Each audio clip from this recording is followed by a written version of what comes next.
in whom also we have obtained an inheritance.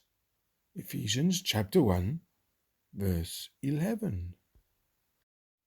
When Jesus gave himself for us, he gave us all the rights and privileges which went with himself, so that now, although as eternal God, he has essential rights to which no creature may venture to pretend, yet as Jesus, the mediator, the federal head of the covenant of grace, he has no heritage apart from us. All the glorious consequences of his obedience unto death are the joint riches of all who are in him, and on whose behalf he accomplished the divine will. See, he enters into glory, but not for himself alone, for it is written, whither the forerunner is for us entered. Hebrews chapter 6, verse 20. Does he stand in the presence of God? He appears in the presence of God for us. Hebrews chapter 9, verse 24. Consider this, believer. You have no right to heaven in yourself. Your right lies in Christ. If you are pardoned, it is through his blood. If you are justified, it is through his righteousness. If you are sanctified, it is because he is made of God unto you sanctification. If you are kept from falling, it will be because you are preserved in Christ Jesus.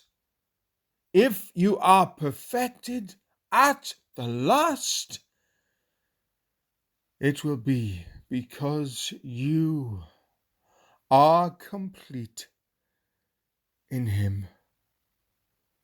Thus, Jesus is magnified, for all is in him and by him.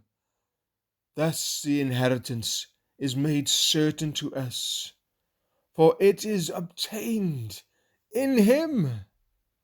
Thus, each blessing is the sweeter, and even heaven itself the brighter, because it is Jesus, our beloved, in whom we have obtained all.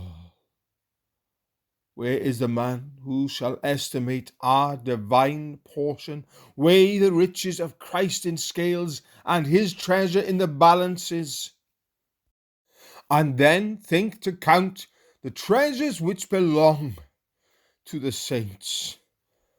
Reach the bottom of Christ's sea of joy, and then hope to understand the bliss which God hath prepared for them that love him.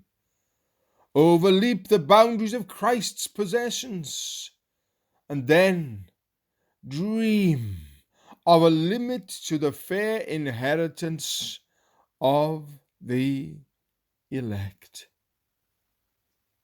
All things are yours, for ye are Christ's, and Christ is God's, in whom also we have obtained an inheritance. Ephesians chapter 1, verse 11.